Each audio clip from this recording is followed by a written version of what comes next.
Esta Noches, conferencia comenzará a grabarse. buenas noches. Muchísimas gracias. Primeramente, agradecerles ahí su tiempo el día de hoy. Mi nombre es, como lo mencionó el ingeniero, Arturo Mendoza. Pertenezco a la compañía de Radio Ingenieros. Acá estamos en Monterrey, Nuevo León, y somos representantes de distintas marcas y equipos de medición. También brindamos algunas soluciones de medición eléctrica, termográfica.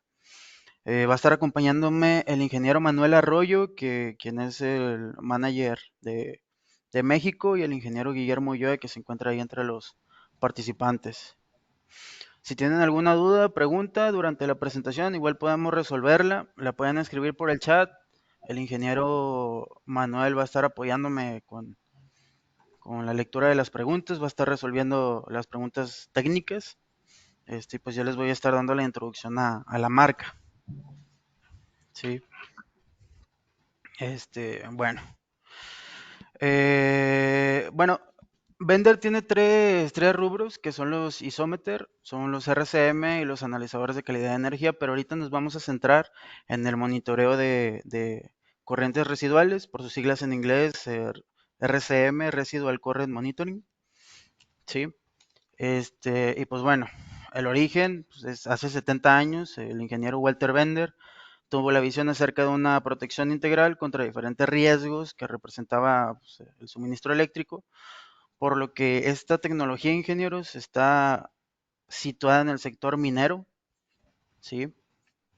Fue el objetivo de esta tecnología es de vital importancia porque los paros inesperados, evita los paros inesperados, está monitoreando y en determinados casos pues hasta puede disparar en algunos eventualidades que pudiera tener ahí en el sistema eléctrico. ¿Sí? Ok. Bender está presente a nivel global, es una organización de origen alemán y ha podido consolidarse en diferentes sedes a lo largo del mundo. Un dato sobre nosotros es que invertimos el 15% de nuestra utilidad anual en beneficio de la investigación y desarrollo, y nos adaptamos pues, a los nuevos requerimientos que actualmente pues, es la industria 4.0, tener toda la información en nuestros dispositivos móviles. Sí.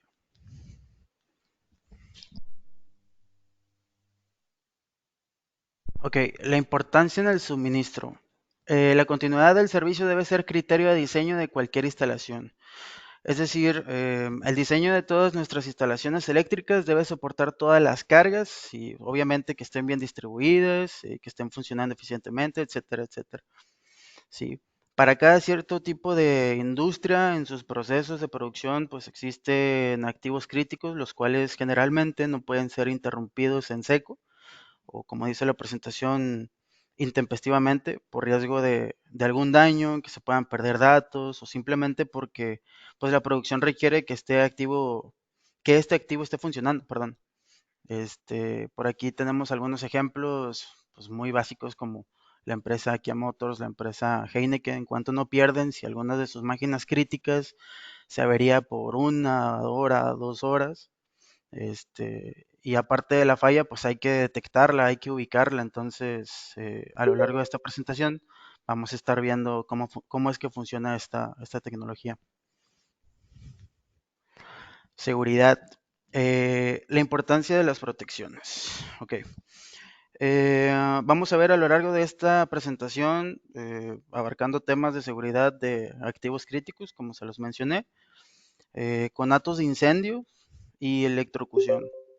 Sí, entonces, como dice aquí, una instalación bien planeada con sus partes de riesgo protegidas y en lugares adecuados evita accidentes de personas o personales o incendios.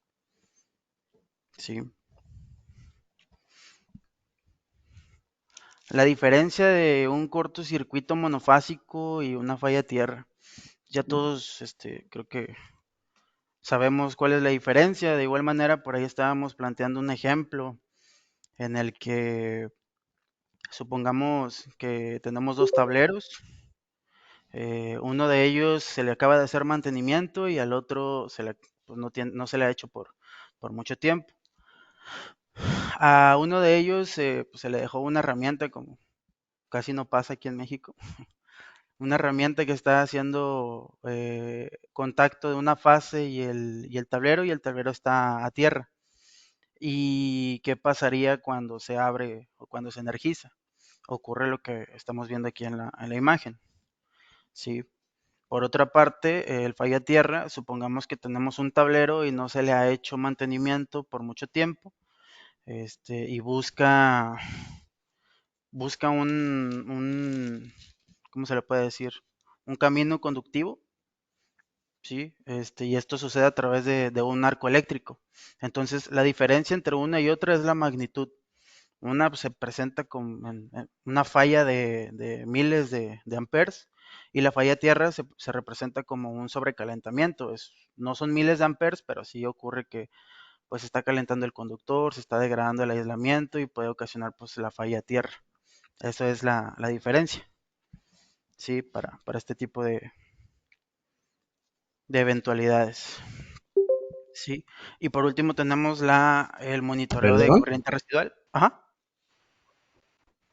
Sí, No, sí. es la de... Si nos ayudan con el micrófono y con No. alguna cámara que esté encendida, por favor, sean tan amables para ingenieros. facilitar aquí el ancho de banda para nuestro ponente. Sí, no se preocupe. Ok. Y nosotros nos Los vamos a de estar centrando perdón, en la corriente residual. selección. No sé si por ahí sí se me escucha bien. Acabo de conectar más bien. Bueno, Sí se ¿se escucha, escucha? ingeniero, adelante. Excelente, excelente. Bueno, continúo. ¿Qué es la falla de tierra? Pues como le estaba explicando, es la circulación de corriente fuera de los conductores o dispositivos que usan la electricidad de una instalación eléctrica. Sí, como le estaba explicando hace unos momentos, ¿qué pasaría si hay una falla a tierra? Se está arqueando por alguno de los aislantes, bueno, de los conductores hacia los aislantes o hacia los dispositivos que estén aterrizados y pasa una persona y lo toca, se convierte pues la tierra, ¿no? La aterriza y pues toda la corriente va a pasar a través de la persona. Entonces esto pues podría provocar, o bueno, esto provoca algunos incidentes o accidentes que a su vez puede provocar pues el deceso de las personas o algún detalle de salud. Sí, también representa un peligro para la economía por el potencial riesgo de incendio, que pues es uno, y las instalaciones de los usuarios. Bueno, aquí no lo menciona, pero son los riesgos de energía, perdón, de falta de energía. Sí, o sea, que el dispositivo se desenergice. Sí, la electrocución de personas, como se los mencioné, pues es cuando una persona se somete a una tensión, se electriza sufriendo molestia, dolor, contractura muscular y pues eso es muy contraproducente porque pues, el músculo se contrae, uno no puede abrir la mano, y pues es lo que coloquialmente se conoce como quedarse pegado. Quemaduras, paro cardíaco y pues dependiendo de la corriente que se atraviese por el cuerpo, esta a su vez es función de la tensión de contacto. Ok, bueno, esto pues es dependiendo de cuánto es lo que esté este, a qué nivel nominal esté conectado el dispositivo que se tocó. Riesgo de incendio. Esto, pues debido a fallas a tierra, si por aquí tenemos una falla a tierra, el conductor se va a estar calentando y si hay algún otro objeto que sea flamable, pues va a agarrar ahí la chispa y pues puede ocasionarse un incendio. Sí, pues aquí nos explica que para que se produzca el fuego es necesaria la presencia, además de combustible y el oxígeno, una energía externa de activación que pues vendría siendo este conductor que está sobrecalentado debido a la falla a tierra. Tenemos otros como bueno el incendio que ya lo vimos y la no disponibilidad de energía. La desconexión automática de la parte afectada trae consigo riesgos para las personas, pérdidas económicas para la producción, daños en las instalaciones y circulación de corrientes entre la red y tierra. Esto es el ruido. No sé si por ahí sí se me escucha bien, creo que por ahí alguien tiene el micrófono abierto. A ver, invitamos a alguien que tiene su micrófono encendido, si lo puede apagar, por favor.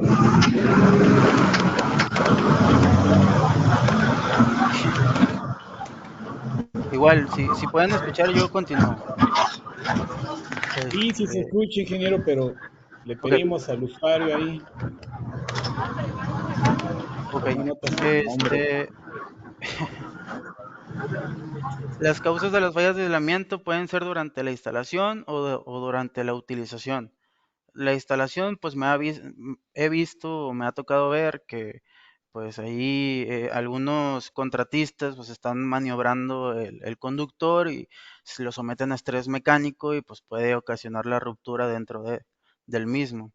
Sí, y durante la utilización, pues puede ser que en empresas que son acereras, en empresas que trabajan en un ambiente muy corrosivo, pues puede ser el polvo, el envejecimiento térmico de los aislantes, que también es debido o la temperatura en los procesos o sobre tensiones, sobre corrientes. El clima, número excesivo de cables en las canalizaciones, que pues bueno, eso ya sabemos cómo están las instalaciones eléctricas. Tableros mal ventilados, armónicos, sobrecorrientes. Los armónicos, pues ahorita ya hay muchos dispositivos no lineales y pues todo esto que conlleva a cierto tipo de fallos. Sí. Entonces, estas podrían ser algunas de las causas de fallas de aislamiento, ¿sí? Que a su vez provocan las fallas a tierra. Aquí vemos un diagrama que, pues como ya lo expliqué, la electrocución, tenemos un transformador de 23 a 220, 127, un tablero, y cuando alguna persona pasa cerca del tablero, no necesariamente que lo toque, a lo mejor trae, pues no sé, pasa cerca la mano y arquea, pues se convierte ahí en la puesta a tierra. Él actúa como un conductor y pues pasa lo que ya mencionamos. Tenemos aquí un diagrama de cómo se comporta la corriente en este circuito. Tenemos un motor trifásico, tres fases, un neutro y una tierra. Sí, aquí vemos pues el correcto funcionamiento del dispositivo, vamos a llamarlo foco.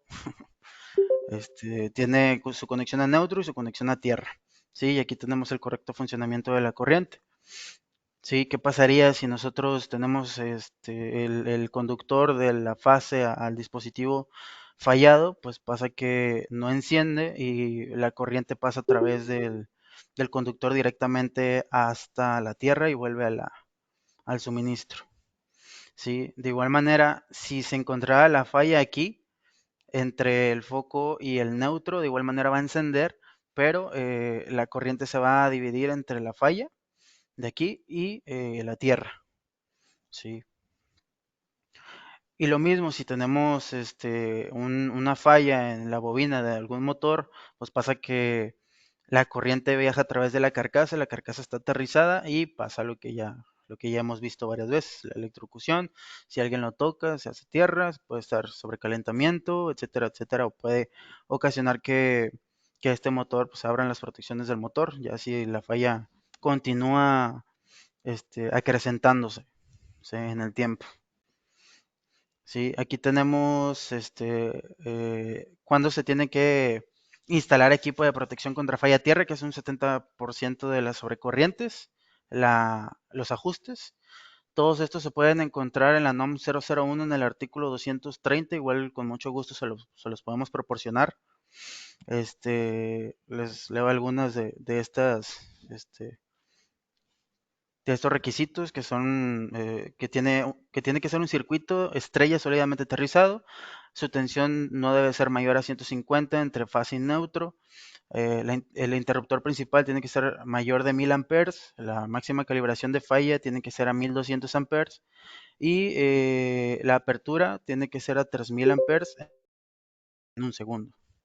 Sí, de igual manera, como les comento, podemos compartirles la sede. Igual, si ustedes la teclean, en Google. Yo la hallé hace unas horas. Entonces ahí está, no la venden. Viene en la STPS. Estas son algunas protecciones contra fallas a tierra. Son obligatorias por la NOM 001. Está el tipo residual y el tipo de regreso a la fuente. El tipo residual consiste en estar midiendo por el método de sumatorias, fases y neutro. Sí, y cuando hay alguna eventualidad, el breaker, pues, ahora sí que se acciona, acciona las protecciones. Y el tipo de regreso a la fuente, tenemos aquí este dispositivo que está monitoreando la conexión del neutro y la Tierra. Y si llegase a encontrar alguna anomalía, pues sí, una medición arriba del umbral que nosotros le configuramos a estos dispositivos, pues en cualquiera de los dos casos, pues se abren. Aquí están los contactores, ¿sí?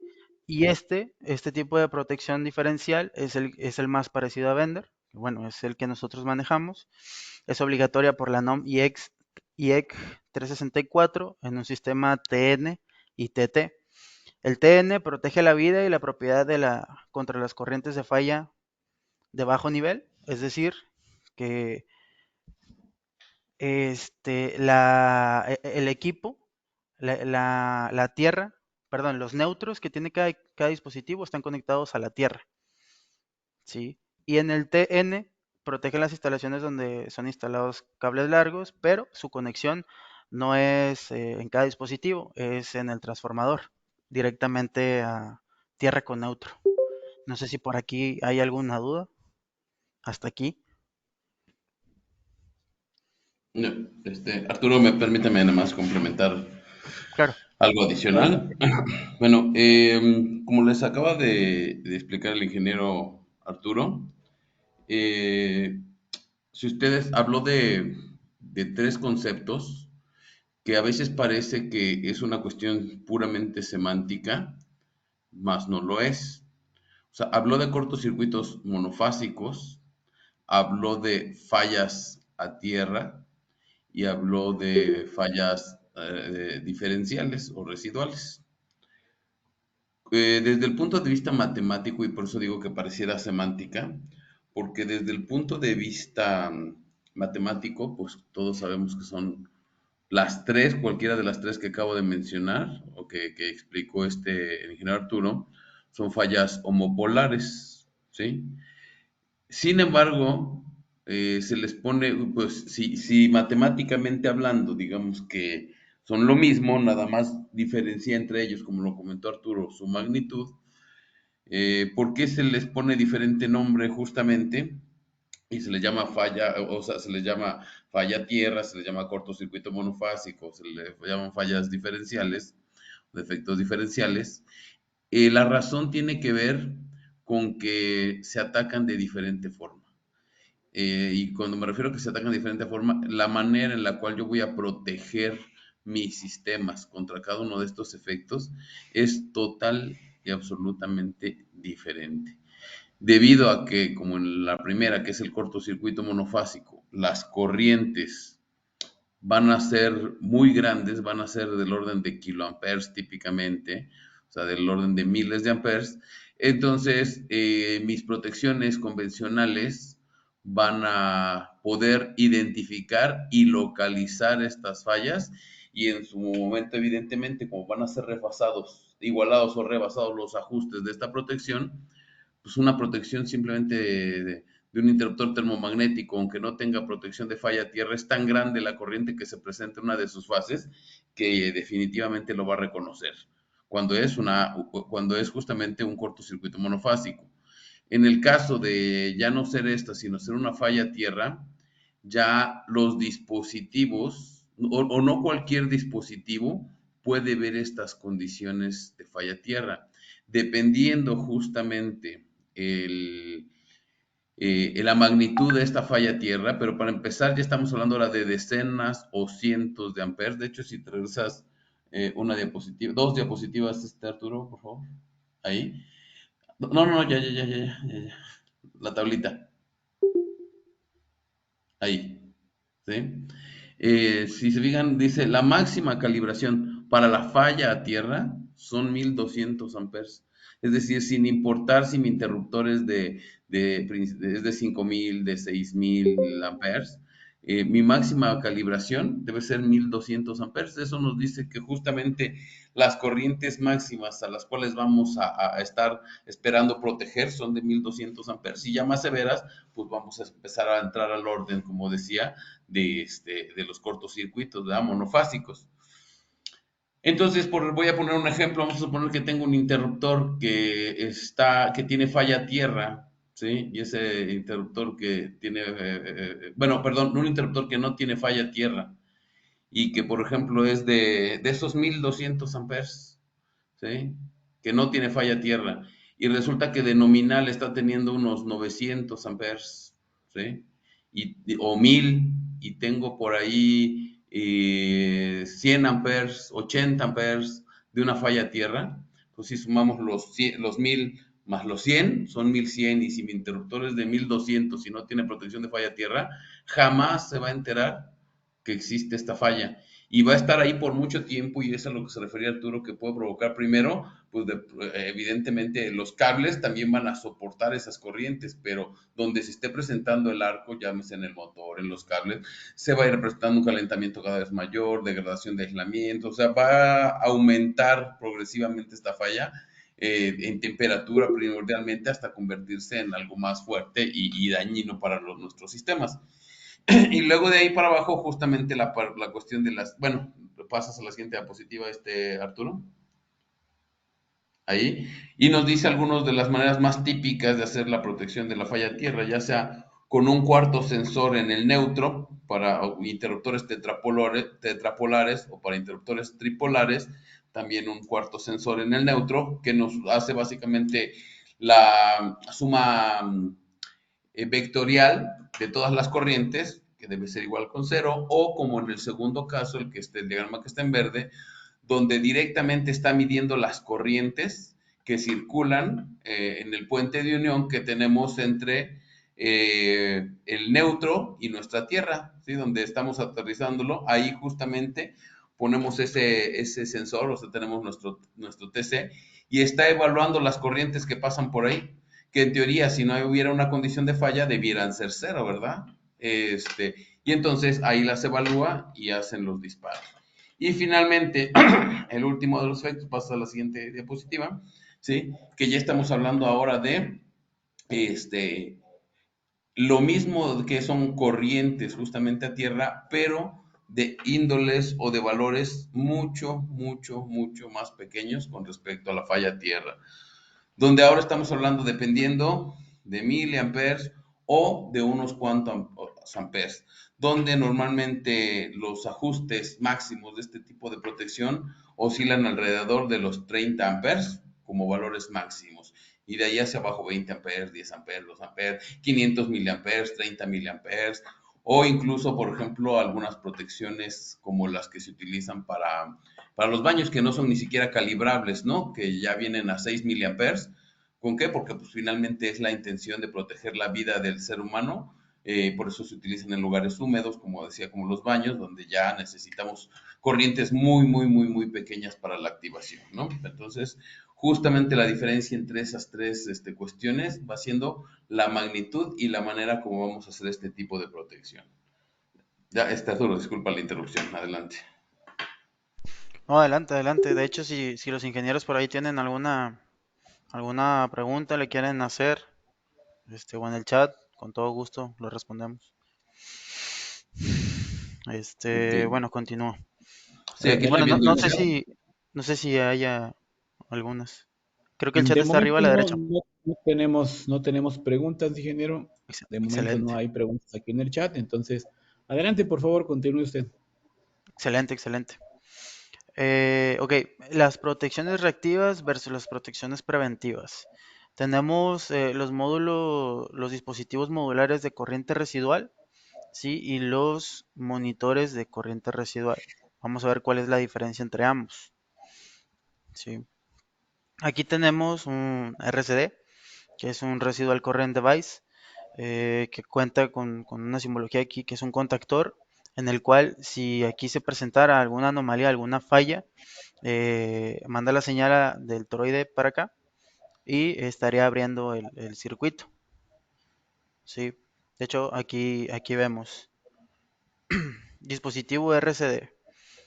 RCM, que es el que estamos viendo, ¿cuál es la función? Es alarmar, monitorizar y dar información al mismo tiempo, ¿sí? La normativa, pues es esta. El TC que admite es el A, el B y el B+. La diferencia entre estos se los explico muy rápido. Eh, El tipo A admite mediciones en alterna, el tipo B admite mediciones en alterna y directa, y el tipo B Plus tiene una velocidad de análisis arriba de 20 kilohertz, a menos que me esté equivocando, ingeniero Manuel. Y puede ser toroides ya sean integrados o separados, ¿sí? ¿Necesita algo más? Pues no, evidentemente no, porque pues ya tenemos el monitoreo y tenemos el disparo también. Sí, el MRCD, que es el dispositivo que les comento, dispositivo modular de corriente residual, la función es desconectar, es decir, aquí ya es una falla franca, ¿sí? Esta es su normativa, admite los mismos tipos de corriente, el toroide también puede ser integrado o separado y habitualmente se requiere comunicar algún breaker que ya esté previamente instalado, ¿sí? No sé si por ahí Ya. quiera agregar algo, Inge. Sí, mira, les comento lo siguiente. Normalmente, en la gran mayoría de los casos, sobre todo de este lado, por estas latitudes que estamos hechos más a la normativa americana, más que las normativas internacionales europeas, eh, normalmente la gran mayoría de nuestros dispositivos, a salvedad que indiquemos lo contrario, y digo a salvedad que indiquemos lo contrario porque normalmente si es algo que no indicamos, quien nos hace o nos vende los dispositivos o un proyecto nos los instala, típicamente va a instalar protecciones tipo A. ¿Y cuál es el problema de instalar protecciones tipo A? Que solo va a haber fallas en corriente alterna, ¿sí? Si yo tengo por ahí electrónica de potencia, tengo UPS, tengo variadores de velocidad, tengo arrancadores de estado sólido, etcétera, etcétera, etcétera, y tengo fallas, por ejemplo, en la parte de corriente directa, el dispositivo no va a tener la capacidad de ver ese tipo de fallas y mucho menos de reaccionar ante ellas. Y hoy día pues sabemos que el mundo ya dejó de ser senoidal hace mucho tiempo. Entonces por eso sí es importante que este tipo de consideraciones se hagan porque si necesitamos un tipo B, entonces ahí vamos a ver corriente alterna, vamos a ver corriente directa, vamos a ver pulsante, o sea, como es la salida de un variador, así que, o de una UPS que es online, ¿sí? Totalmente pulsante. Y la diferencia entre el B y el B Plus es, digamos que, hasta dónde puede ver. Normalmente la normativa pone límites en cuanto, ahorita lo vamos a ver más adelante, en cuanto a hasta cuánto, qué frecuencia nos va a permitir ver. Y esto incluye también no solo la fundamental ni la pulsante, sino incluso lo que hoy conocemos que es visto por todos, que es la parte de los armónicos. Y el B Plus justamente dice que debe de permitir ver frecuencias hasta 20 kilohertz. Sin embargo, por ejemplo, lo vamos a ver más adelante, los de la marca Bender tienen visibilidad hasta 100 kilohertz. O sea, bastante, bastante, bastante amplia cuestión. Ahora, muy importante saber y remarcar la diferencia entonces entre los dispositivos de protección y los RCMs es esta. ¿Qué es lo que me conviene a mí más desde el punto de vista? Vamos a suponer, tengo una instalación y soy muy responsable y ya vimos dónde sí nos exige la norma falla tierra y dónde no nos exige, pero sin embargo tengo protecciones de falla tierra. Hay muchos sistemas que debido a su magnitud, y de hecho por eso así lo marca la norma, necesitan tener trabajo continuo. ¿A qué me refiero de trabajo continuo? Es más peligroso interrumpir el suministro que dejarlo trabajando.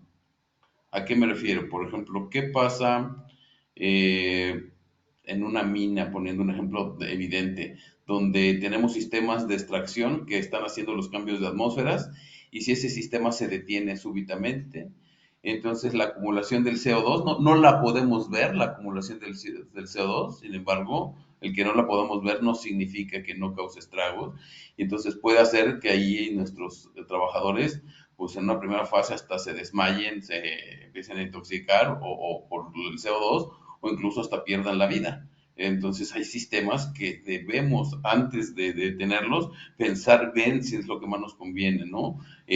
Como ese, hay muchísimos sistemas justamente, los hospitales, ¿qué pasa si agarro y tengo salas de cirugía y todo eso? Y pum, de repente, por proteger la falla tierra, hago un paro súbito de mis protecciones y dejo sin alimentación los equipos de soporte de vida. Pues definitivamente también ahí tengo graves problemas. ¿Por qué? Porque el paciente pues se va a quedar sin esos equipos de soporte de vida y también va a perder la vida. Entonces ahí también, para este tipo de situaciones justamente donde la cuestión de abrir los sistemas, aislar los sistemas por medio de la apertura de protecciones no es tan viable, es donde justamente se utilizan los RCMs o monitores de corriente residual. ¿Por qué?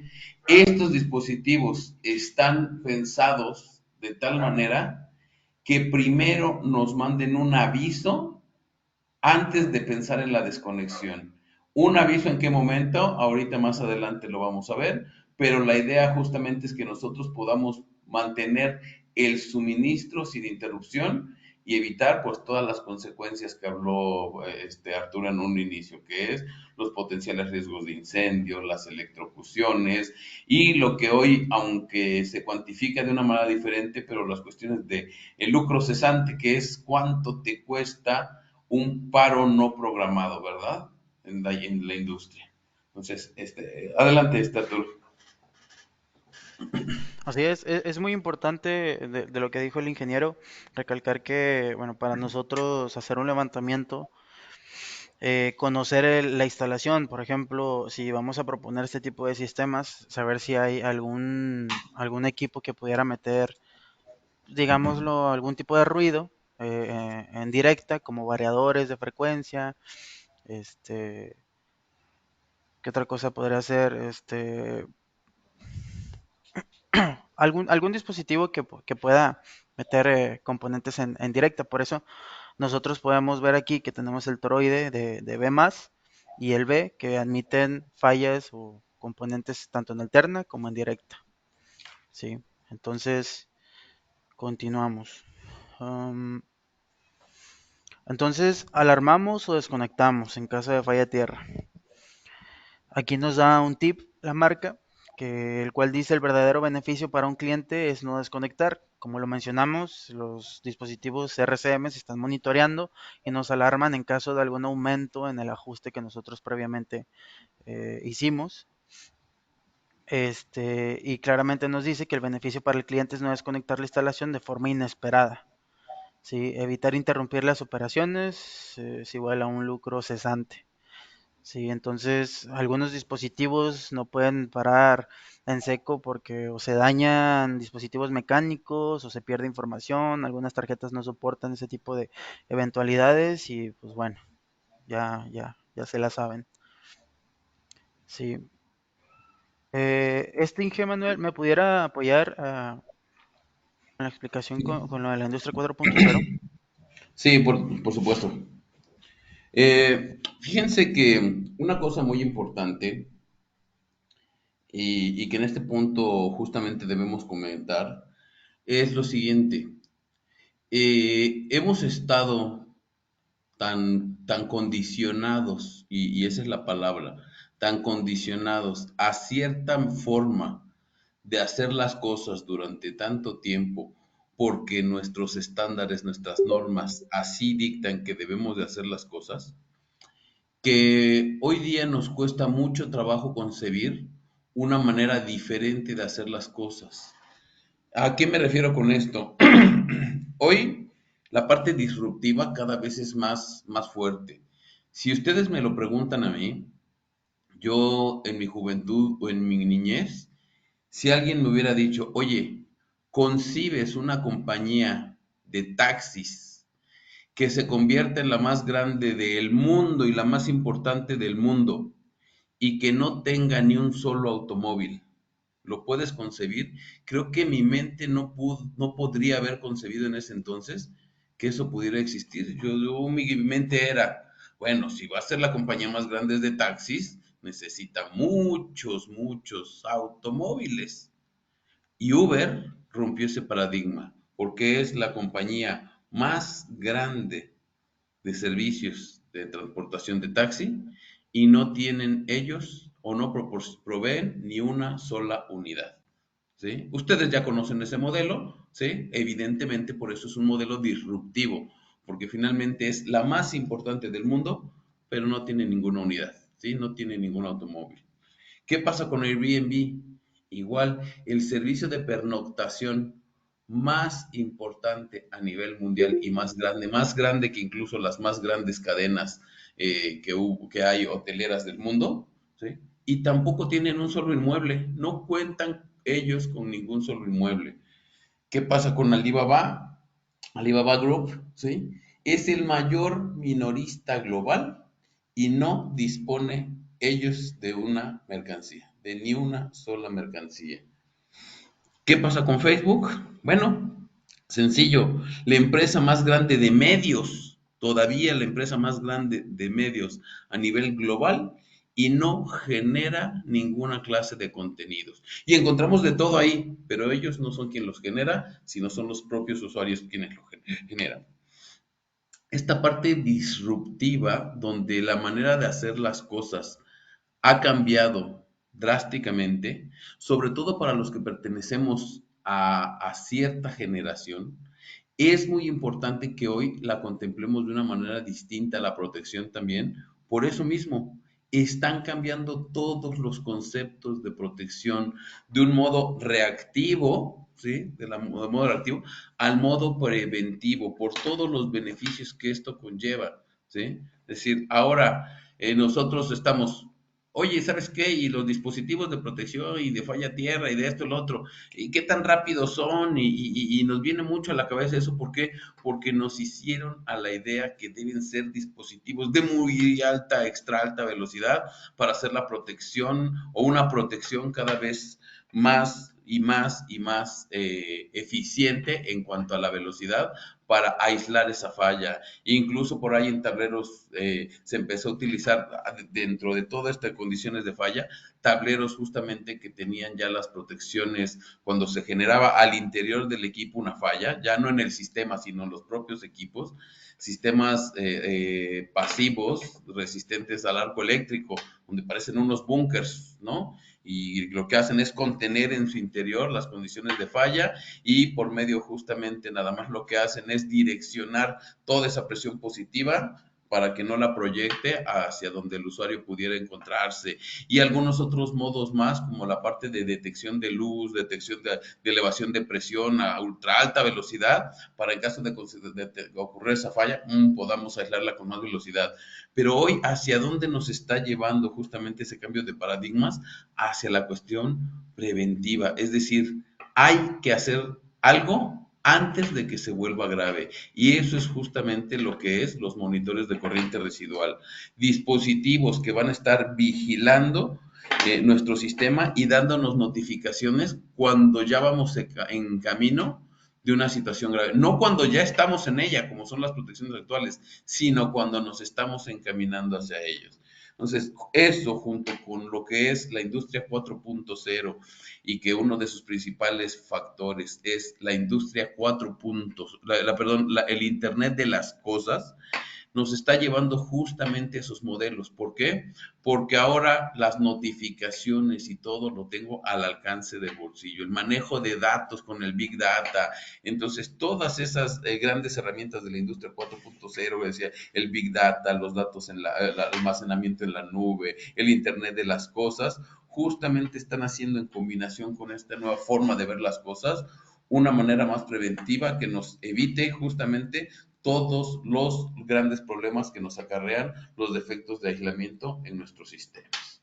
Entonces, sí va a ser muy importante que en esta nueva generación estemos abiertos a todos esos cambios que se van a presentar, bueno, no que se van a presentar, que se están presentando en nuestros paradigmas para hacer la protección más eficiente de nuestros sistemas y con todos los beneficios que esto acarrea. Adelante, Arturo. Excelente. Muchísimas gracias. Es que me gusta cómo lo explica. El RCM y el MRCD, como lo plantea el ingeniero y como lo vimos, el RCD, como lo dice, son dispositivos que interrumpen el suministro de la operación. De hecho, aquí tenemos, esta es la gráfica de operación de un dispositivo RCM y vamos a ver el funcionamiento. Tenemos el RCD, la operación, y hay una interrupción. Después de la interrupción tenemos que hacer un plan de servicio y posteriormente pues la reparación. Con un RCM tenemos la operación y estamos obteniendo la información y podemos hacer un plan de servicios. Como bien lo dijo el ingeniero Arroyo, nosotros vamos a estar viendo toda esta información en tiempo real, ya sea que esté comunicado, que esté conectado el equipo y comunicándose a través de la red local de una compañía y a su vez, como se va a una nube, podemos nosotros consultar la información pues en dispositivos móviles o que nos envíe alertas a través del correo, ¿sí? Entonces, cuando nosotros tenemos valores de ajuste, los vamos a ajustar a un 100%, que es un valor crítico, y a un 50%. ¿Sí? Entonces, cuando se empieza a monitorear el RCM, la corriente, tenemos valores pues, que van empezando de cero, ¿sí? Hasta que llegamos al 50% del valor crítico, entonces nos arroja una prealarma, ¿sí? Entonces, este tiempo que tenemos aquí entre la prealarma y la alarma, que es la desconexión, nosotros podemos planificar pues nuestro mantenimiento, un paro planeado, que es muchísimo menos costoso que un paro inesperado, que aparte de que vamos a tener la interrupción, hay que localizar la falla, ¿sí? Entonces, nosotros localizamos, hacemos nuestro plan, hacemos el servicio, la reparación al mismo tiempo y seguimos con la operación y nunca hay una interrupción. Sí, entonces esta es la filosofía que tiene Bender, tanto para el isómeter, que es con aislamiento, como para el RCM, que es con monitores de corriente residual. No sé si aquí quiera complementar con algo, Inge. Sí. Aquí tal vez a varios de ustedes les surjan varias incógnitas, varias dudas con respecto a lo que acaba de decir. ¿A qué me refiero? Número uno, ahí en el punto donde dice punto de desconexión, es el punto crítico donde nosotros vamos a tener nuestras protecciones activas, donde vamos a tener nuestras protecciones en el punto de no retorno, ¿sí? En el punto donde tenemos que hacer desconexión sí o sí para evitar mayores daños. Este, y entonces, una vez que yo llego a ese punto de no retorno y de desconexión, ¿cómo me entero que hubo falla? Pues porque cuando empiezan a localizarme por radio, por teléfono y que, oye, ya acá se quedó sin energía la fila, la línea de 4 de producción o la nave no sé qué, y entonces empieza el corredero porque algo, o sea, paramos la línea de producción o paramos completamente la planta o etcétera, etcétera. Entonces, en lo que localizamos la falla, primero vemos qué sucedió. Después, híjole, vamos a la protección y, fue una falla tierra. ¿Y dónde fue? Y nos ponemos a buscarla. ¿Y qué pasó? No, pues una falla tierra, la vamos a buscar. ¿Y cuánto tiempo? Pues miren, lo que la buscamos, vemos de qué magnitud es, corregimos y restablecemos, pues al menos denme 3 horas. Y no, pues la gente de producción decirle que 3 horas vamos a tener parado híjole, llevamos 15 minutos y nos dicen que si ya vamos a acabar, ¿no? Digo, saben los que han estado en las plantas productivas que así es esa situación. Entonces se vuelve una situación muy tensa, muy crítica, incluso hasta a veces decir, va a volar mi cabeza dependiendo los millones que se estén perdiendo por tener la producción parada. Y eso finalmente eso es a lo que hemos estado acostumbrados durante mucho tiempo, durante muchos años. Entonces pensamos que es lo que se debe hacer, que es lo normal y que es lo que, pues lo que hay. Pero entonces, ¿qué es lo que dice ahí? Que es la filosofía de Bender? Dice, número uno, prealarma. Oye, ¿no te gustaría que hubiera un dispositivo, un sistema, que en lugar de hacerte la desconexión como ahorita, y decían aquí la pregunta también a la regional, ¿por qué al 50%? ¿Por qué no al 40%? ¿Por qué no al 20%? ¿Por qué no al 10%? ¿Por qué no al 80% de ese valor crítico? Sí, los dispositivos permiten que yo pueda configurarle cualquiera de esos porcentajes. Sin embargo, ¿qué pasa si yo hago una notificación muy temprana de un sistema? Notificación muy temprana me refiero que hago este aviso cuando la falla todavía es demasiado incipiente. Lo que va a suceder es que la voy a ignorar. Y como la voy a ignorar, se va a ir haciendo cada vez más y más y más y más grande, hasta que como me acostumbré a verla, va a llegar un momento en el que pues, se va a convertir en algo grave y otra vez llegamos al punto de desconexión. Ahora, ¿qué pasa si lo hago muy tarde? Es decir, que lo hago un 80, un 90% de mi valor crítico de desconexión. Bueno, puede ser que lo que ya no tenga es tiempo de reaccionar. Tiempo de reaccionar me refiero para hacer una acción correctiva y que me evite esas desconexiones. Entonces, yo le puedo configurar cualquier valor, pero la recomendación irá entre un 40 y un 60% del valor crítico. Por eso Arturo hablaba de un 50%, porque no estamos ni muy temprano ni muy tarde con ese valor. Y además, como esto, y además dice, no solo me manda esa prealarma, sino además monitoreo online, es decir, monitoreo en tiempo real. La gran mayoría de las fallas, no digo todos, pero un gran porcentaje de las fallas tiene un camino para llegar al punto crítico. Cuando me refiero a que tiene un camino, si es por humedad, si es por polución, si es por falta de mantenimiento, si es por envejecimiento, si es por cambios súbitos de temperatura, si es, bueno, por muchos y muchos, muchos factores, por mismos justamente armónicos que estén envejeciendo más rápidamente mi instalación, por, bueno, lo que sobran son causas por las cuales se puede estar dando mis condiciones, mis defectos de aislamiento. Pero entonces, si yo tengo mi sistema y tengo valores óptimos, ¿sí? Hoy digo, tengo valores óptimos, porque los estoy monitoreando ahora sí. Y vamos a suponer, hoy me manda la alarma, ¿sabes qué? Me voy a mis gráficos de tendencia, me voy a mis históricos, lo que decía el Big Data, y decimos, oye, ¿cómo estaban los valores cuando originalmente estaba todo en óptimas condiciones? No, pues, ¿sabes qué? Estaba por acá. Y ahorita ya nos mandó la prealarma. ¿Cuánto tiempo pasó de este punto? Porque normalmente, como es un sistema que lo que nos está comprando es tiempo para reaccionar, entonces la pregunta regular es, ¿y cuánto tiempo me compra este sistema?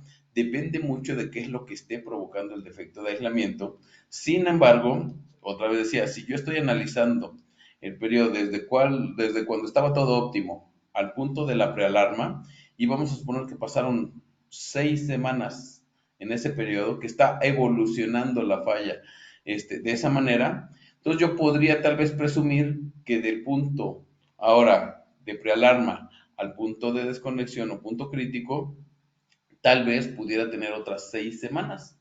Y eso evidentemente a lo mejor, oye, ¿saben qué? Me ayuda a tomar decisiones. ¿Cuándo tenemos el siguiente mantenimiento en esta área? No, ¿saben qué? Lo tenemos en 20 días. Ok, lo tenemos en 3 semanas. Perfecto, vayan localizando bien el circuito, qué es lo que vamos a requerir, si es en el motor, si es en los cables, dónde es el problema, para que lo tengamos bien identificado, si es que tenemos los materiales bien, si no los tenemos, vayamos habilitándolos y resulta que yo voy a estar monitoreando además diario cómo se comporta la evolución de esta falla. Y resulta que en una semana avanzó mucho más esa falla, ya no avanzó tan lento, empezó a evolucionar más rápido. Y digo, ¿saben qué? No vamos a llegar a las 3 semanas. ¿Sí? Empezó a evolucionar más rápido. ¿Saben qué? Este fin de semana hacemos justamente la corrección y entonces lo hacemos en el tercer turno, lo hacemos en el domingo, lo hacemos y me permite justamente tomar también esa clase de decisiones porque yo sigo monitoreando en tiempo real la evolución de esa misma. Es decir, entonces estoy viendo toda la historia que me llevó al punto crítico de desconexión. Toda la historia la puedo ver e incluso me la está justamente alarmando. Es lo que decía Arturo, ¿no? Me llega como, pues al teléfono celular, o sea, correos electrónicos, me llega. Y entonces ya me está notificando y entonces aquí la velocidad, la ultravelocidad de procesamiento ya no es un valor crítico. ¿Por qué? Como lo que me está mandando es un aviso, ya es una cuestión donde, oye, ¿sabes qué? Es que el relevador que tengo actualmente de falla tierra tiene un valor de respuesta de 16 milisegundos. Ah, no, ¿sabes qué? No, compramos solo uno más alto que tiene en medio ciclo, estamos hablando de 8 milisegundos, es su tiempo de reconocimiento, de clarificación del relevador. ¿Y qué tan rápido es? Y yo diría, a ver, un sistema que al menos en el peor de los casos te está comprando horas de tiempo, ¿qué diferencia te haría en que fuera, en vez de 8 milisegundos, que fueran 30 milisegundos? La diferencia ya no te la hace porque no estás persiguiendo la desconexión. Debe de darte el tiempo suficiente para hacer la planificación de acciones correctivas. Entonces, esa velocidad, esa particular velocidad, se vuelve intrascendental en este punto, porque no estás llegando al punto de desconexión, sino te estás anticipando al mismo. Eso es a lo que me refiero cuando hablo de cambio de paradigmas, ¿sí? Quitarnos de cierta manera el paradigma de la protección convencional e ir al nuevo tipo de protección. Adelante, Arturo. Excelente, Ige, muchísimas gracias. Pues bueno, como lo mencionamos, pues este es una tablita en donde estamos explicando la información, pues, qué tipo de información es la que procesa y qué tipo de accionamientos tiene. Sí, el isómetro, que es el otro rubro que les comenté, y los NRGM, que son monitores para la resistencia de los transformadores. Sí, Si nos dan la entonces, oportunidad ujú. en otro webinar, hablaremos sobre otras de las tecnologías. Estos monitores de corrientes residuales solamente los podemos utilizar en los sistemas sólidamente aterrizados, exclusivamente, lo cual no significa que en otra clase de sistemas no se puedan vigilar las cuestiones. Sí, en los sistemas que son por un transformador delta-delta, lo que se conoce como no aterrizados o insulated o ungrounded o bueno, distintos tipos de nombres. Ahí hacemos la vigilancia no por medio de monitores de corriente residual, sino de vigilantes de aislamiento. Y en el caso de sistemas HRG ya sea, o LRG, o sea, de alta o baja resistencia de puesta a tierra, me refiero por medio de resistencias, también se utiliza otra tecnología, que si nos lo permiten en algún otro webinar, hablaremos sobre esas tecnologías. Ahorita nos estamos concentrando en los sistemas sólidamente aterrizados, porque el tema evidentemente es monitores de corrientes residuales. Adelante, Arturo. Así es, así es, así es. Ok, aquí vamos a ver un diagrama de cómo es que funciona el monitor del RCM, localización de fallas de aislamiento, que era lo que les comentaba hace unos instantes, que aparte de la interrupción, pues todavía hay que localizarlos, pero con este sistema no es así. Aquí tenemos suministro eléctrico trifásico y pues aquí sus cargas. Sí, estos dispositivos RCMS pueden estar monitoreando hasta 12 dispositivos. Aquí podemos verlo, un toroide bueno, el toroide abarca las fases y el neutro, ¿sí? De todas las cargas, y esa es solamente una medición, ¿sí? Entonces, puede estar monitoreando aquí hasta 12 cargas y si lo permite o si se necesitan monitorear más de 12 cargas, podemos comunicarlo con otro RCM en un tipo de comunicación interna que solamente ellos dos conocen y se puede estar monitoreando hasta 1080 puntos. ¿Sí? Entonces, en el caso de que apareciera una falla aquí en esta carga, ¿sí? Como aquí lo vemos, ¿sí? Entonces, la corriente va a regresar por este dispositivo, ¿sí? O va a determinar que hay más corriente en su sistema de tierras y pues vamos a localizar fácilmente la falla. A su vez envía la señal y como está conectado a nuestro sistema interno, nos va a estar mostrando en qué carga es la que se está presentando la anomalía y qué tipo de anomalía es, si es una prealarma o si ya está más allá del 50%.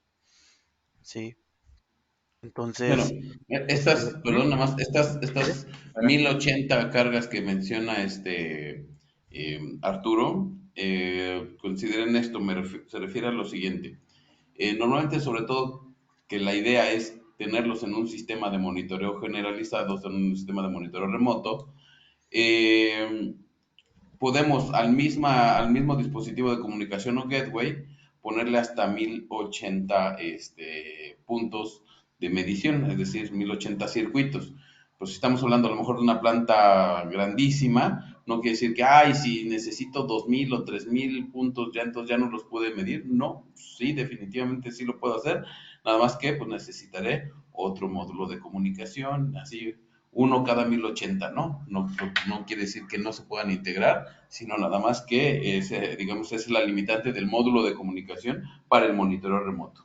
Y pues, si quisiéramos 10,000 puntos, pues metemos los 10 módulos de comunicación, ¿no? Así es, Inge. Adelante. De hecho, esto nos pasa también cuando tenemos diferentes tableros. Digo, tiene muchísimas más cargas. Podemos estar conectando en serie como si fuera un Modbus. Entonces, pues es básicamente lo que comentó el ingeniero. Se puede extender hasta 1080 puntos. Sí. Ventajas de nuestra filosofía: el incremento en la eficiencia económica, incremento en la seguridad operacional, mantenimiento optimizado, alta seguridad contra incendios, alta seguridad contra accidentes, elevada resistencia de puesta a tierra. Si todos estos los englobamos en todo lo que ya mencionamos, la eficiencia va de la mano con el incremento de la seguridad operacional, y el mantenimiento optimizado, como lo vimos, lo podemos hacer antes de que sucedan las eventualidades o desconexiones. La alta seguridad contra incendios, pues estamos monitoreando que ninguno de nuestros conductores llegase a presentar un sobrecalentamiento y a su vez provoque algún conato de incendio. Y la alta seguridad contra accidentes, pues es lo que ya vimos, que si las personas pasan cerca de algún equipo que esté energizado y haya alguna falla a tierra, pues que ellos se comporten como un conductor y pase la corriente a través de ellos. Sí. Normativa internacional, pues esto es lo que ya habíamos comentado, el RCD, que son los dispositivos de corriente residual, que son los que interrumpen el suministro, y el RCM, que son los monitores. Aquí en esta presentación, pues nada más es prácticamente las normativas internacionales bajo los que se rigen cada tipo de arreglo, sí, que con muchísimo gusto también se las podemos hacer llegar, y cuáles son los toroides con los que funciona, que es el tipo A, el tipo B y el tipo B+. Sí. MRCD, componentes. Tenemos dispositivos que es el dispositivo, el toroide, más un dispositivo que está procesando la información, y al final el dispositivo de corte.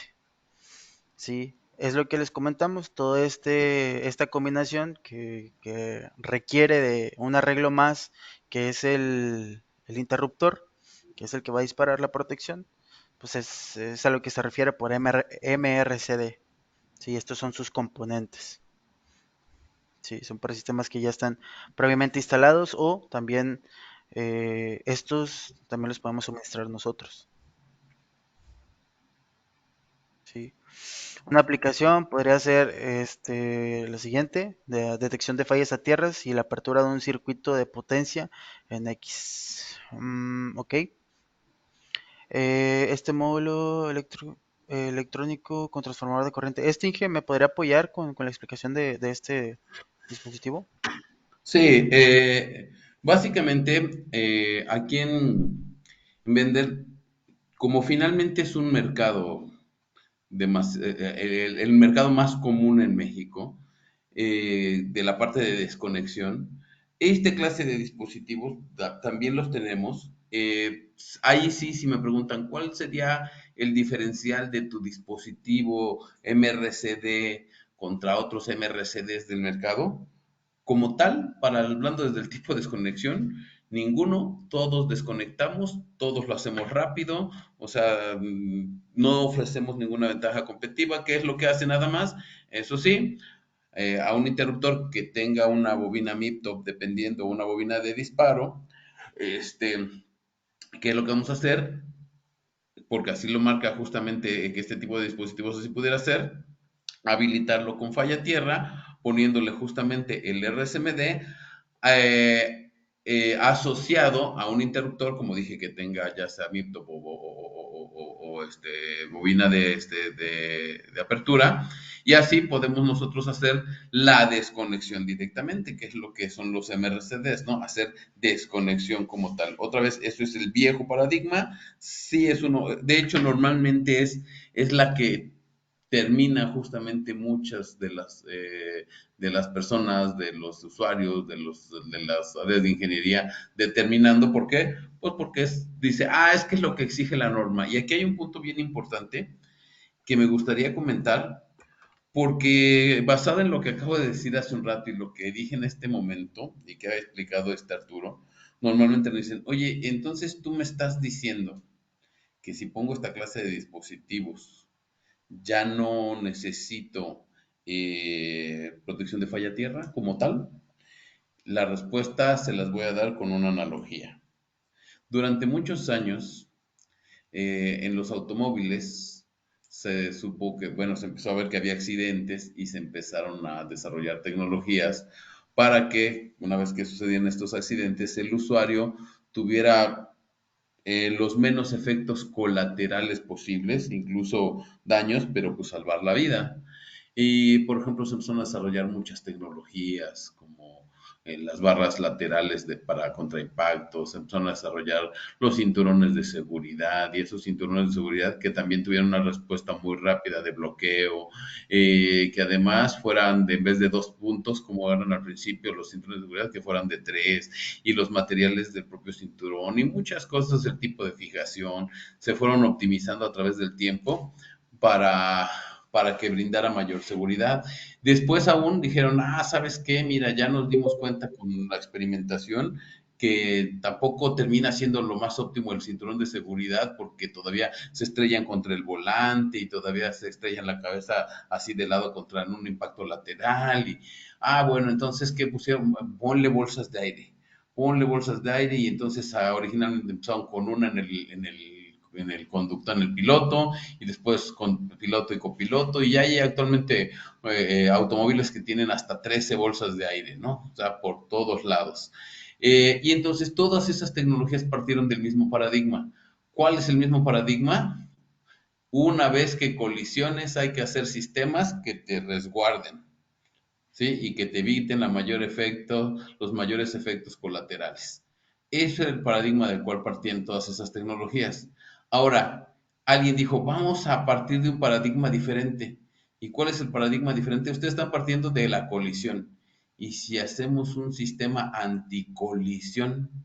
Y es lo que ahora están empezando a hacer las automotrices, es decir, vamos a hacer sistemas de navegación anticolisión, donde por medio de sensores están evaluando tu conducción, tu velocidad, los obstáculos, la velocidad de los otros vehículos, o sea, están evaluando todo el entorno para que justamente si detectan una condición de riesgo que te va a llevar a la colisión, te frenen o incluso te desaceleren o incluso te frenen totalmente para evitar la colisión.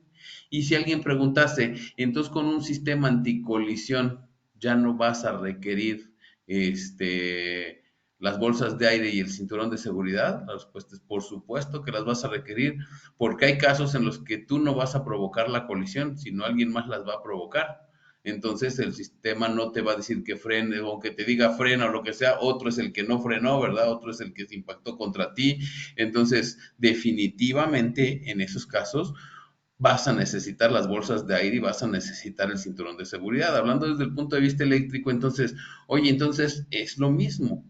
Dices, oye, ¿y qué pasa cuando el daño es mecánico? Cuando alguien agarró y pasó un montacargas por encima de los cables y los dañó de manera súbita. ¿Qué pasa si, bueno, cuando ya una cuestión, por ejemplo, mecánica o de otra índole, se sucede en el sistema. Bueno, pues definitivamente tenemos que tener la otra protección convencional.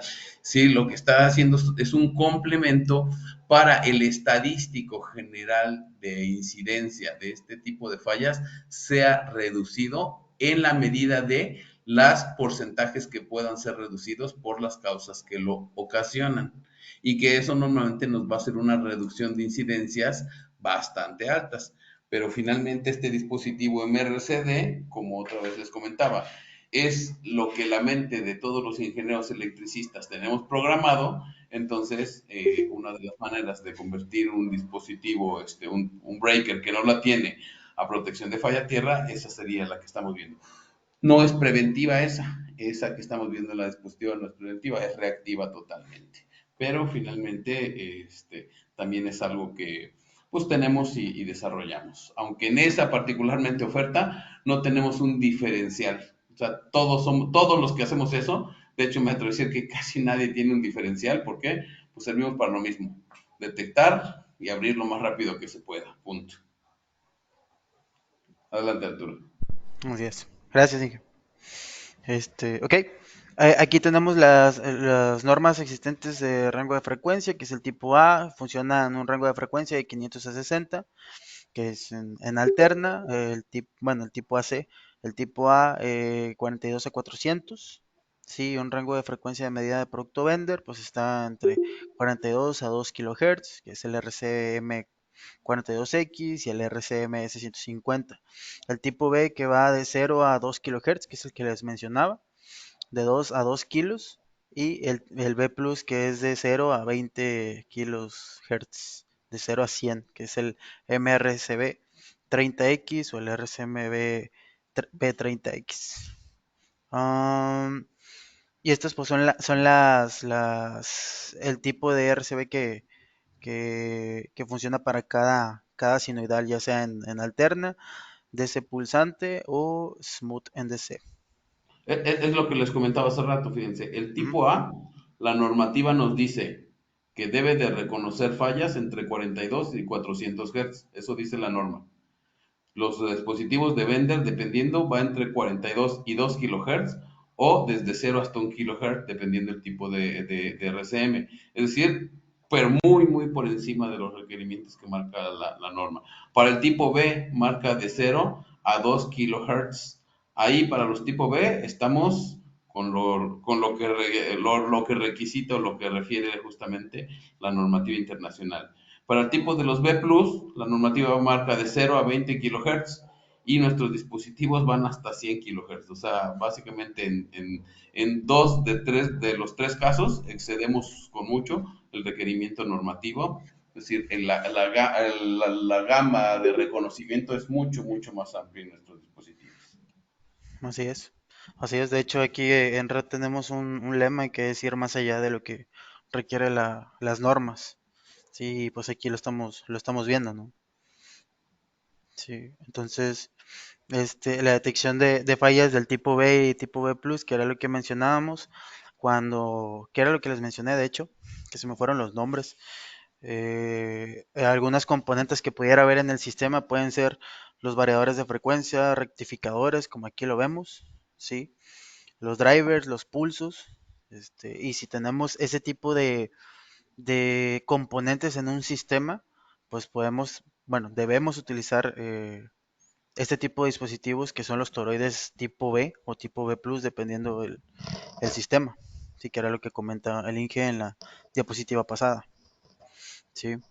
Entonces, la gama de productos RCM, RCD y los TCs, los toroides, son de la serie RCM, pues tenemos los monitores de corriente diferencial tipo A para la vigilancia de AC, que es la que ya vimos, ¿sí? Es la convencional. La serie RCMA son monitores de corriente diferencial residual tipo B, que son este tipo de toroides, y los sistemas RCMs para la vigilancia de corriente de efecto, de carga, de neutro, de tierra, hasta 1080 puntos, que es la que ya mencionamos, ¿sí? Que ahorita vimos en el diagrama, ¿sí? Y esta serie MRCB Son los módulos de vigilancia de corriente diferencial integrados para miliamperes para la vigilancia de corriente en AC y DC que van desde los 0 hasta los 100 kilos que son los B+, sí, con Modbus RTU que se adaptan a distintos protocolos de comunicación. Sí, las gamas de producto para cada exigencia, pues como ya lo vimos en diapositivas pasadas, los factores que pueden interferir en estos, ¿cómo se pudiera decir? Que pudieran ocasionar algún tipo de anomalía en el aislamiento, por ejemplo, para ocasionar una falla a tierra, pues viene siendo la humedad, el envejecimiento, la temperatura, polvo, productos químicos, carga, daños mecánicos, microcortes, picos de tensión, armónicos, para las cargas ahí que mencionaba el que ya no todas son lineales, y sobre y baja de tensión. Los sistemas de vigilancia vendor son la solución fiable para el control y mantenimiento de las instalaciones eléctricas y para la vigilancia de la calidad de la red. Sí, se complementa con la calidad de la energía. Sí, es otro tipo de filosofía que va un poco más antes de cualquier eventualidad. Es muy importante aquí hacer mención, como menciona el ingeniero Arturo, que estos equipos nacieron en ambientes hostiles. ¿A qué me refiero? La compañía como tal, como lo mencionó Arturo, nació en las minas, en aplicaciones en las minas. Entonces el ambiente en mina es muy hostil. Tienes altas temperaturas, tienes humedad, tienes polución, tienes gente, tienes todo lo necesario para que las cosas salgan mal, ¿verdad? Ahí nació. Y además nosotros en los sectores en los que tenemos injerencia, estamos hablando de sectores del oil and gas, utilities, o sea, todo lo que es generación, toda la parte de lo que es industria general, sobre todo procesos electrointensivos, estamos hablando de embarcaciones y puertos, entonces, si ustedes ven todos los sectores en los cuales tenemos soluciones, dije, parques fotovoltaicos, etcétera, etcétera, entonces se darán cuenta que nuestros dispositivos están hechos para trabajar en entornos difíciles, difíciles en temperatura, difíciles en humedad, difíciles en polución y trabajar óptimamente en estos ambientes, que finalmente es la idea, ¿no? Con esto no quiero decir que los equipos sean NEMA algo, ¿no? Que a prueba de polvo, no, directamente no. Sin embargo, evidentemente, cuando están en sus gabinetes, no pueden aportar un chorro de aire, ¿verdad? Un chorro de agua, ¿verdad? Pero sí, evidentemente, las condiciones hostiles de los entornos comunes de ese tipo de ambientes que acabo de hablar, lo soporta sin problemas. Por eso está hablando de productos químicos, polvo, temperatura, envejecimiento, humedad, que se presentan en distintos sectores y todo eso. Tenemos certificaciones Lloyd, UL, conformidad canadienses, conformidad europea, bueno, toda una serie de certificaciones que hacen justamente que los equipos, además, cumplan con toda una serie de requerimientos muy, muy, muy, muy estrictos. Adelante, Arturo. Perfecto, Inge. Muchas gracias. Aquí estamos viendo abajo los rubros, falla de aislamiento, fallas de tierra, calidad de la energía y supervisión remota. Que como dijo el ingeniero, si nos dan oportunidad, les podemos ahí brindar más información, algún otro webinar. Y para finalizar, pues tenemos algunas aplicaciones que nos gustaría compartirles. No sé si hasta aquí haya alguna pregunta, duda. Hola, ingeniero, buenas noches. Aquí en el Buenas chat noches. de momento no tenemos preguntas, ya se les hizo la invitación a todos los Excelente. asistentes a que puedan hacer sus preguntas aquí en el chat.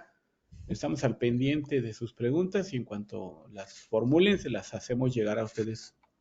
Aquí se las Excelente. leeremos. Adelante, ingeniero, por favor. Excelente. Eso quiere decir que estamos explicando bien. Solo quiere decir dos cosas, Arturo. O explicamos muy bien o ya los dormimos a todos. Esperamos que No, expliquemos yo creo bien.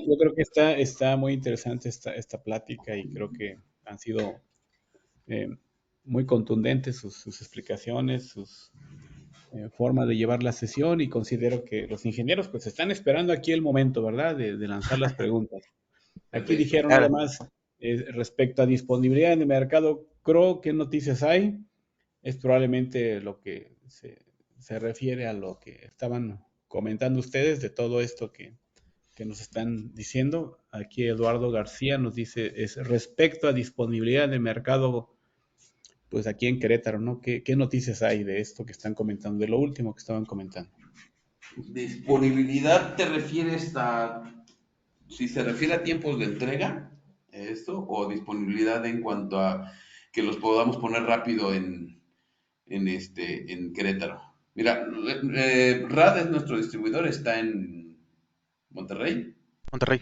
¿Sí? Exacto, tenemos otro distribuidor que está en Morelia actualmente. Son nuestros dos distribuidores. Vamos a tener dentro de poco algunos otros, pero de momento son ellos. Ahora, en cuanto a la velocidad de que si lo tienen ellos y ponerlo en alguna parte de la República, gracias a estos 2 últimos años, y digo estos 2 últimos años donde muchas cosas las tuvimos que hacer por vía Cambiaron. remota, la parte de las entregas se ha agilizado mucho. Si lo tienen en existencia cualquiera de mis distribuidores, ponerlo en Monterrey, de Monterrey o de Morelia, en, no sé, Mérida, en Querétaro, típicamente es muy rápido, ¿sí? Ahora, si hablamos desde el punto de vista disponibilidad de los equipos, desde el punto de vista tiempo de entrega, si no lo tienen, va a depender mucho del tipo de equipos. ¿Por qué? Y les voy a hablar con la verdad. Debido, ahora sí, otra vez, ahora sí le voy a echar la culpa a la pandemia, Los ahora 2 años. lo contrario.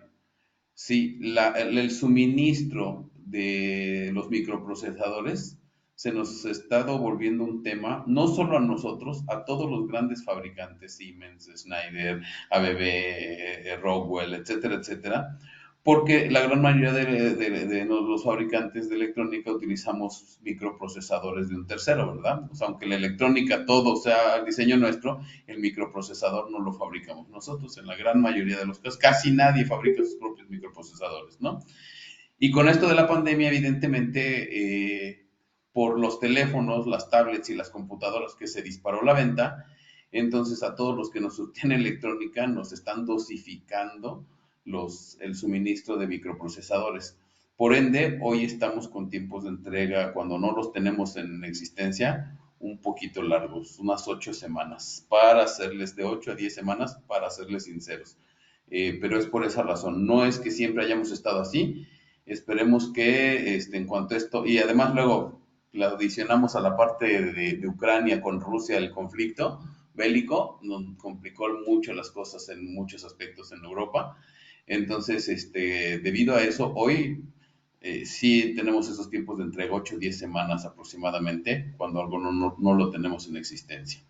Eh, traté Sí, de hecho, de yo creo que va en ese sentido, que dice que se puede adquirir rápido en sitio, ¿no? Ese es el comentario del ingeniero Eduardo ahí García. está la respuesta, de las dos formas se las contesté. Claro, muy amable. Y otro comentario decían acá que todo tiende a la digitalización con la disrupción. Alibaba, pionero, ¿no? Yo creo que cuando Sí, estaban hablando de Uber, de estas empresas que no tienen ningún equipo, ningún auto, digamos, salió ahí el comentario de que, bueno, pues todo tiende a la digitalización con la sí, disrupción. sí, así Adelante, es. por favor, ingeniero, adelante. Excelente, Iges. Pues nada más para finalizar, les tenemos aquí unas aplicaciones que el ingeniero nos va a apoyar. Aquí pues les presento un rango de aplicaciones que pues, aplicamos en todos los ramos. En fotovoltaico, bueno, energías renovables, sistemas ferroviarios, data centers, centros de salud, en industrial sobre todo, que es donde estamos situados Radio Ingenieros, el oil and gas, e-mobility y puertos y embarcaciones. Generalmente quienes ya cuentan con esta tecnología, están más centrados en sistemas flotantes y son este segmento quien más ha adquirido esta tecnología aquí en México, son las plataformas. Sí, Miren, entonces, sí, sí, cuando hablamos, perdón, Arturo, regresas un poquito nada más. Cuando hablamos justamente de los mercados en los que tenemos injerencia, que son los que estaba mostrando, bueno, de ahí todavía industrial se despliega mucho en food and beverage, automotriz, bueno, de ahí industrial, metalúrgicos, derivan varios, digamos, estos son los mercados verticales de manera general. Si se fijan ustedes, el común denominador de lo que ustedes ven ahí es que son electrointensivos. ¿A qué me refiero electrointensivos? Una embarcación. No puede algo fallar nada más de repente y decir, pues ¿sabes qué falló? Ahorita llámale a un distribuidor que te traiga aquí cable, que te traiga un motor, que te traiga. No, estás a medio alta mar y entonces las cosas no son tan fáciles ahí, ¿verdad? Cuando hablas justamente de oil and gas y minería, igual estamos hablando de procesos que son muy, muy críticos de tenerlos porque se pueden volver explosivos, porque se echan a perder los materiales, porque, bueno, infinidad de cosas, incendios como el que acabamos de ver hace poco allá en Salina Cruz. Entonces, los data centers, ustedes dicen, ¿por qué un data center es electrointensivo si no es industria pesada ni nada que se le parezca? Porque finalmente ahí lo que su negocio es estar en línea. Y cuando hay una falla que les provoque estar fuera de línea, para ellos son pérdidas multimillonarias. Imagínense que los servidores de Google se detuvieran por alguna razón una hora. Serían pérdidas de miles de millones de dólares por tener una hora detenida, ¿no? Las utilities, o sea, la generación de electricidad, también dependiendo del tamaño de la planta, son pérdidas millonarias. Entonces, eso es el común denominador de todas esas industrias, que son ámbitos electrointensivos y que o causan accidentes o les generan pérdidas económicas fuertísimas si los procesos se detienen. Y lo que decía Arturo sobre que hablábamos cuando hablábamos de los sistemas aislados, aterrizados y todo eso, pues sí tienen un común denominador dependiendo del tipo de sistema. Si hablamos, por ejemplo, de embarcaciones, el 100% de sus sistemas no son aterrizados, el 100%. O sea, todas las embarcaciones utilizan sistemas IT, que es lo que se le conoce como sistemas no aterrizados, el 100%. En los centros de salud está mezclado, hay tanto sistemas sólidamente aterrizados como sistemas no aterrizados, como un tablero de aislamiento, es un sistema eléctrico no aislado, no aterrizado. También hay sistemas puestos a tierra. En los data centers, el 100% de los sistemas son sólidamente aterrizados. En los sistemas ferroviarios y de metro, dependiendo lo que es en la parte motriz, todos los sistemas también son no aterrizados. En las partes de señalamiento y todo eso, tienen mucha parte que sí es sólidamente aterrizado. En la parte de energía y utilities, hay mucha parte sólidamente aterrizado y otra gran parte también es eh, puesto a tierra por medio de resistencias. La industria, ahí sí, hay de todo, de chile, mole y de pozole, porque dependiendo del tipo de industria es lo que vamos a encontrar, ¿verdad? En oil and gas también prioritariamente sistemas sólidamente aterrizados, pero también hay por resistencias y también hay sistemas aislados en oil and gas, minería y idem. Entonces, cada uno tiene normalmente un tipo de común denominador para el tipo de sistema que es, con el cual se manejan, pero pues definitivamente para todos tenemos diversas soluciones. Adelante, Arturo. Así es, así es. Aquí tenemos un ejemplo o más bien un caso de aplicación de robots de soldadura o tomógrafos, un RCDV 30X, en donde, pues bueno, no sé quién lo implementó, Inge, no sé si Bueno, ustedes ahí tienen esos robots fueron para directos. animar, para Ujú. Audi, Harvester. Ahí justamente los robots que están haciendo sí los han visto que los robots están punteando. Digo, ahí esa es una punteadora normalita, no le hagan caso a la imagen. Estamos hablando de Claro. los robots de punteo. Por obvias razones no se ponen las aplicaciones reales porque los usuarios, al hacer aplicaciones toda la información en ciertos géneros, en ciertos rubros, es muy, muy, muy, muy, muy restringida. Entonces, aun cuando nosotros le realizamos los proyectos, nos permiten mencionar algo así como esto, pero no nos permiten dar mayores detalles y mucho menos imágenes, ¿verdad? Pero con Audi y Nima, que Hans vende, sí tenemos justamente aplicaciones de esa índole en los robots. También justamente en tomógrafos de Siemens, de manera estándar ya se está utilizando los dispositivos de nuestra marca. Esa es aplicación médica totalmente. Este, ¿Sigues, Arturo?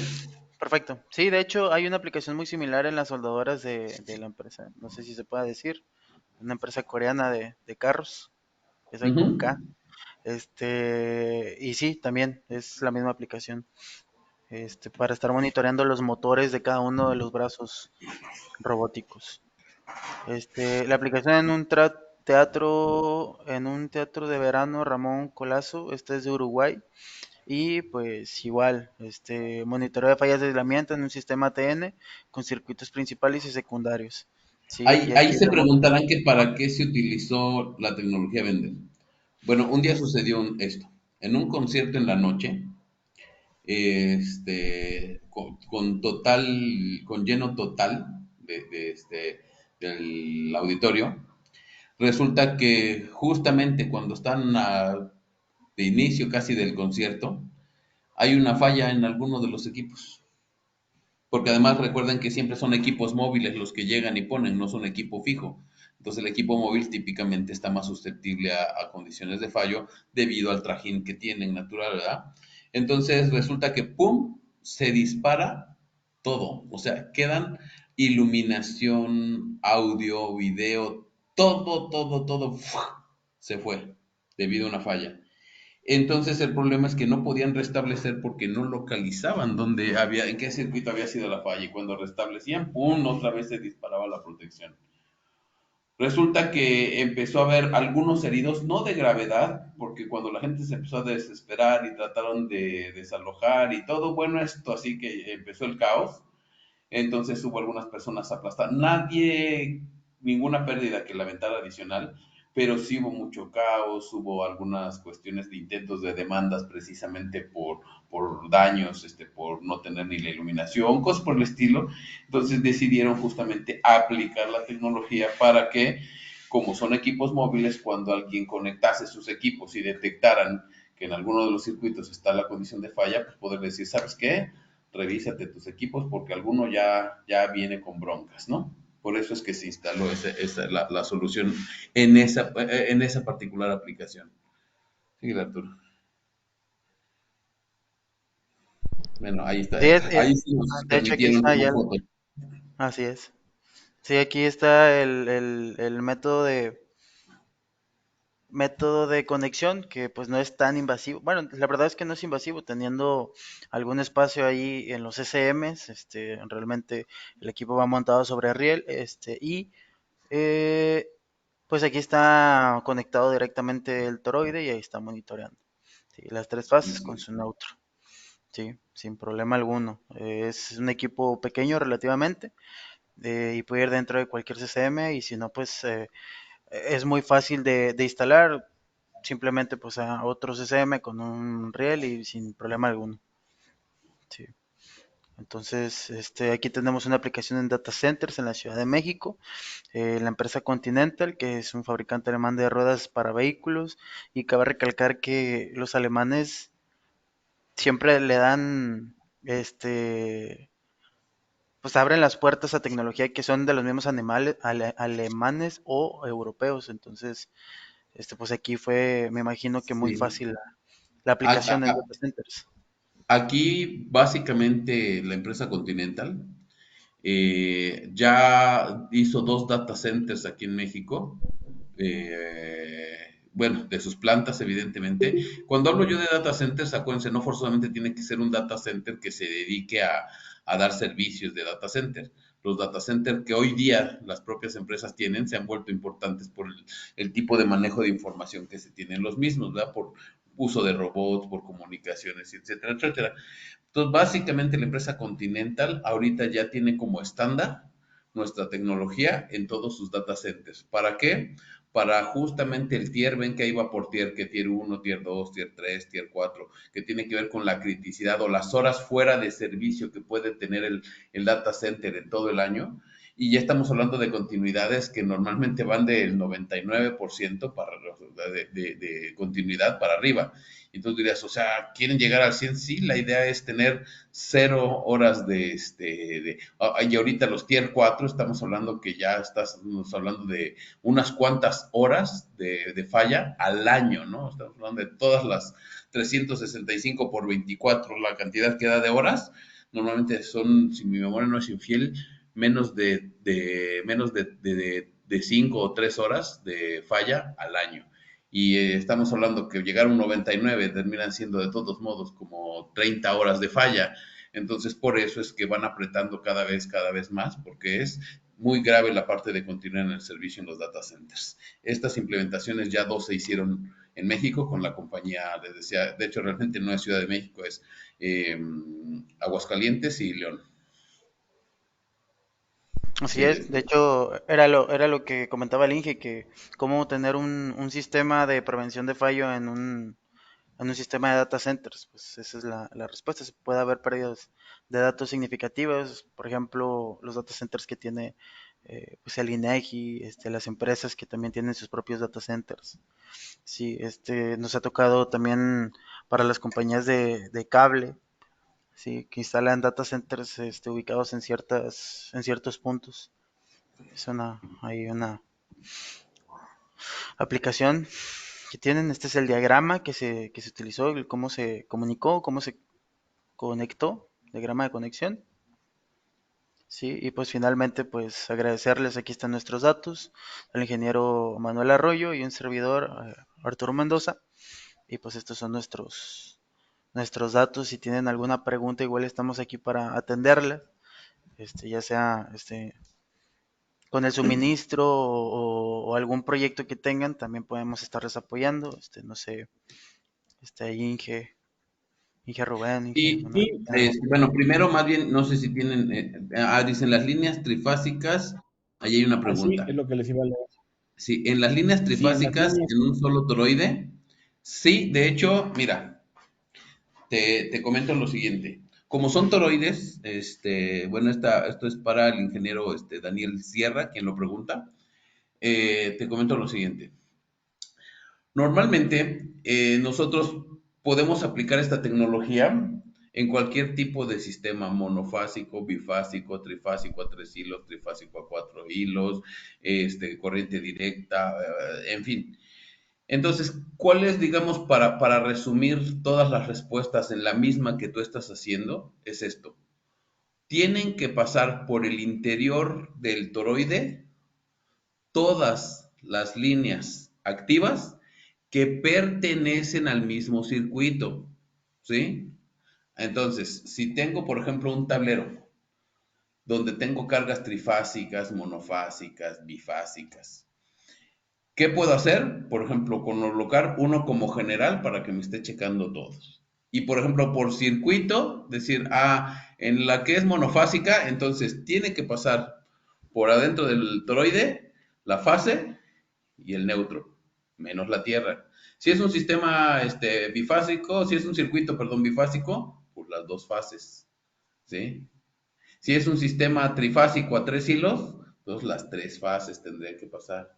Si es un sistema trifásico a 4 hilos, entonces las 3 fases más el neutro. Es decir, todas las fases, incluido el neutro, que aunque no es una fase finalmente, pero se considera que es un conductor activo porque es una línea de retorno, ¿sí? Entonces, todas las conductores activos que pertenezcan al mismo circuito a proteger deben de pasar por la misma ventana del toroide. Y si fuera un tablero de corriente directa, ¿sí? Entonces el positivo y el negativo pasan por el toroide. Entonces, básicamente, todas las líneas activas deben de pasar por allá adentro. Oye, ¿y si son 2 conductores por fase? Pues entonces los 6 conductores deben de pasar por el toroide. Oye, ¿y si son 3 conductores calibre 500 por fase, o sea, 9 conductores del calibre 500, bueno, pues los 9 conductores calibre 500 por fase, si es todo lo que voy a monitorear, por ahí debe de pasar. Si les comento que hay una gran variedad de toroides, tenemos desde los toroides núcleos cerrados como los que están viendo, estos si se ven, si los ven en la imagen, se ve como si fueran 2 toroides, como un sándwichito de toroides. ¿Por qué? Justamente el otro, el amarillo, el del medio. Si se fijan, es como un sándwichito de toroides. ¿Por qué? Se ve como si fueran 2. Porque como es uno tipo B, ¿sí? Por haber electrónica, entonces está el reconocimiento de lo senoidal y aparte de la corriente directa y la pulsante. Entonces, justamente es un doble toroide en uno. O sea, está en la misma estructura, pero por eso se ve así. Entonces, justamente dependiendo, tenemos de núcleo cerrado, tenemos de núcleo abierto, o sea, split core, tenemos Rogowski, o sea, de núcleo flexible. Entonces, hay distintas formas, distintos tipos de instalación, distintas así, para las necesidades particulares de cada instalación. No sé si quedó, Daniel, contestada la pregunta. Creo que sí, nos dice por ahí muy bien, gracias. No sé si hay algunas muchas preguntas. gracias. Muchas gracias. Un comentario aquí de Alfredo Lee Ali, quien es un ingeniero de Costa Rica que nos acompaña en esta tarde-noche aquí en este webinar. Enviamos un cordial saludo a Costa Rica, a los ingenieros de allá. Y aquí está el ingeniero Alfredo Lee Ali. Buenas noches, saludos. Daniel Sierra, Alfredo Ali, gracias, muy interesante. Daniel Sierra, muy bien, gracias. Bien, pues no tenemos más preguntas en este momento. Ingeniero, como comentario al ingeniero Alfredo Lee, si es de Costa Rica, allá tenemos un distribuidor que se llama Smart. Si te quiere acercar a ellos también, ellos son distribuidores de la marca Bender en Costa Rica. Excelente dato para el ingeniero Alfredo Lee Ali, que nos acompaña esta tarde-noche desde Costa Rica. Pues bien, no tienen más preguntas, más comentarios aquí en el chat. Quisiera agradecer a los ingenieros por su participación en esta tarde-noche con el webinar que han compartido con todos nosotros. Si nos permite, vamos a compartir la pantalla. Ahí están los datos de los ingenieros, para alguna duda, inquietud, pregunta que tengan. Ahí están a sus órdenes. En el ingeniero Manuel Arroyo Domínguez, ahí está su correo, su número de teléfono de oficina. Sí, por ahí no puse el mío, pero es Arturo Mendoza, pero igual aquí les vamos a dejar los datos. No sé, el ingeniero Apúntalos ahí en el Guillermo. chat. Ah, sí. Muy bien, ahí hay una pregunta adicional, dice, los interruptores dentro de gabinete, como se muestran, no cumplen la norma oficial mexicana. Eso es un Sí, comentario que afortunadamente eso fue en Uruguay. Tienes razón. Eso es en Uruguay. De hecho, tienes mucha razón. No es una aplicación de aquí. Y de hecho, si tú ves, la realidad es que no sé cómo esté mucha de su normativa en Uruguay. Te sorprenderías mucho de ver cómo está esa instalación hecha de ese particular teatro de verano en Montevideo. La realidad es que híjole, yo creo que no solo esto sería lo que menos te llamaría la atención. Tienen muchas cosas raras que tú dirías, ups, sí, ingeniero. Sí, este es un mensaje de el maestro Eduardo García McPherson, de acá colegiado de CIMEC, y pues hace esta observación, pero bueno, ya se aclaró, ¿verdad? Que probablemente estas instalaciones, estos equipos están instalados, bueno, no quiere decir que allá estén bien o estén mal, sino que haciendo la referencia de nuestra norma oficial mexicana, pues acá no pasarían, nos comenta el ingeniero Eduardo. Y para allá las gentes de Uruguay, bueno, pues habría que revisar cuál es su normatividad, ¿cierto? Para determinar si cumplen o no cumplen con lo que allá se aplica, ¿verdad? De hecho, como comentario adicional, México, pues ustedes lo saben perfectamente. Adelante, somos copia de las normativas americanas.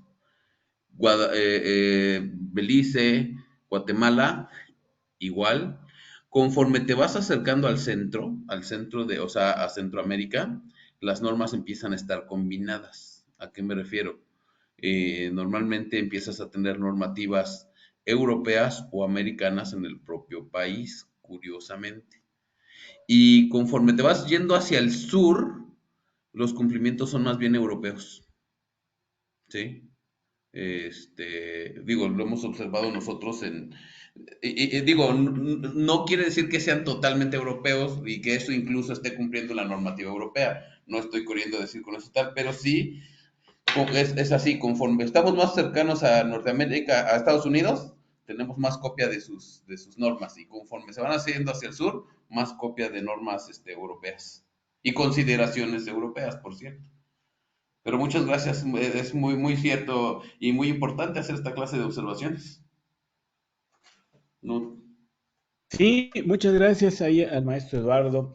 Dice el ingeniero Benito también, colegiado de CIMEC. Bueno, pues muy bueno, gracias. Gamaliel Salazar, muchas gracias, saludos, buena noche. Y pues estamos llegando a la parte final de este webinar. Queremos agradecerle a los ingenieros por su participación. Nada más, si nos permite, vamos a compartirles aquí Claro. una pantalla para mostrarles esta parte que está aquí. Tin, tin, tin, tin, tin, tin, tin.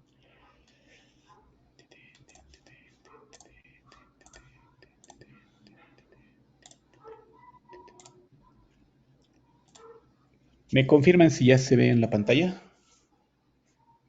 ya Sí, sé. que ahí se ve un reconocimiento. Muy bien, pues muchas gracias.